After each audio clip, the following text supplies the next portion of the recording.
Kidney సమస్య నుంచి బయటపడాలి అంటే అయితే డయాలసిస్ లేకపోతే రక్తాన్ని మిషన్ సహాయంతో ఎప్పటికప్పుడు క్లీన్ చేసుకోవడం బయట. సో లేకపోతే ఎవరైనా ఒక దాత ముందుకొస్తే మొత్తం కిడ్నీ ట్రాన్స్ప్లాంటేషన్ చేయించుకోవడమే పరిష్కారం. దానికి అయ్యే ఖర్చు చాలా చాలా ఎక్కువగా ఉంటుంది. దాన్ని మామూలు వాళ్ళు భరించలేని స్థాయిలో ఉంటుంది.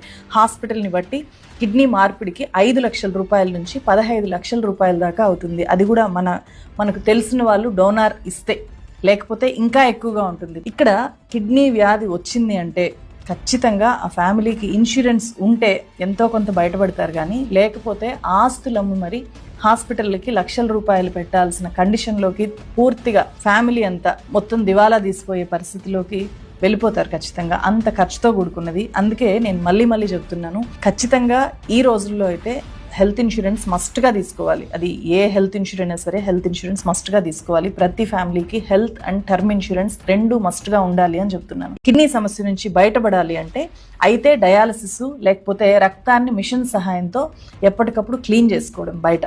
సో లేకపోతే ఎవరైనా ఒక దాత ముందుకొస్తే మొత్తం కిడ్నీ ట్రాన్స్ప్లాంటేషన్ చేయించుకోవడమే పరిష్కారం.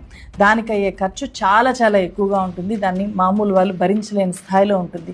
హాస్పిటల్ని బట్టి కిడ్నీ మార్పిడికి 5 లక్షల రూపాయల నుంచి 15 లక్షల రూపాయల దాకా అవుతుంది. అది కూడా మనకు తెలిసిన వాళ్ళు డోనార్ ఇస్తే, లేకపోతే ఇంకా ఎక్కువగా ఉంటుంది. ఇక్కడ కిడ్నీ వ్యాధి వచ్చింది అంటే ఖచ్చితంగా ఆ ఫ్యామిలీకి ఇన్సూరెన్స్ ఉంటే ఎంతో కొంత బయటపడతారు. కానీ లేకపోతే ఆస్తులమ్ము మరి హాస్పిటల్కి లక్షల రూపాయలు పెట్టాల్సిన కండిషన్లోకి పూర్తిగా ఫ్యామిలీ అంతా మొత్తం దివాలా తీసిపోయే పరిస్థితిలోకి వెళ్ళిపోతారు. ఖచ్చితంగా అంత ఖర్చుతో కూడుకున్నది. అందుకే నేను మళ్ళీ చెప్తున్నాను, ఖచ్చితంగా ఈ రోజుల్లో అయితే హెల్త్ ఇన్సూరెన్స్ మస్ట్గా తీసుకోవాలి. అది ఏ హెల్త్ ఇన్సూరెన్స్ సరే హెల్త్ ఇన్సూరెన్స్ మస్ట్గా తీసుకోవాలి. ప్రతి ఫ్యామిలీకి హెల్త్ అండ్ టర్మ్ ఇన్సూరెన్స్ రెండు మస్ట్గా ఉండాలి అని చెప్తున్నాను. కిడ్నీ సమస్య నుంచి బయటపడాలి అంటే అయితే డయాలసిస్ లేకపోతే రక్తాన్ని మిషన్ సహాయంతో ఎప్పటికప్పుడు క్లీన్ చేసుకోవడం బయట.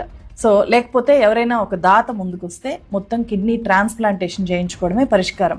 దానికి అయ్యే ఖర్చు చాలా చాలా ఎక్కువగా ఉంటుంది. దాన్ని మామూలు వాళ్ళు భరించలేని స్థాయిలో ఉంటుంది. హాస్పిటల్ని బట్టి కిడ్నీ మార్పిడికి 5 లక్షల రూపాయల నుంచి 15 లక్షల రూపాయల దాకా అవుతుంది. అది కూడా మనకు తెలిసిన వాళ్ళు డోనార్ ఇస్తే, లేకపోతే ఇంకా ఎక్కువగా ఉంటుంది. ఇక్కడ కిడ్నీ వ్యాధి వచ్చింది అంటే ఖచ్చితంగా ఆ ఫ్యామిలీకి ఇన్సూరెన్స్ ఉంటే ఎంతో కొంత బయటపడతారు. కానీ లేకపోతే ఆస్తులమ్ము మరి హాస్పిటల్కి లక్షల రూపాయలు పెట్టాల్సిన కండిషన్లోకి పూర్తిగా ఫ్యామిలీ అంతా మొత్తం దివాలా తీసిపోయే పరిస్థితిలోకి వెళ్ళిపోతారు. ఖచ్చితంగా అంత ఖర్చుతో కూడుకున్నది. అందుకే నేను మళ్ళీ చెప్తున్నాను, ఖచ్చితంగా ఈ రోజుల్లో అయితే హెల్త్ ఇన్సూరెన్స్ మస్ట్గా తీసుకోవాలి. అది ఏ హెల్త్ ఇన్సూరెన్స్ సరే హెల్త్ ఇన్సూరెన్స్ మస్ట్గా తీసుకోవాలి. ప్రతి ఫ్యామిలీకి హెల్త్ అండ్ టర్మ్ ఇన్సూరెన్స్ రెండు మస్ట్గా ఉండాలి అని చెప్తున్నాను.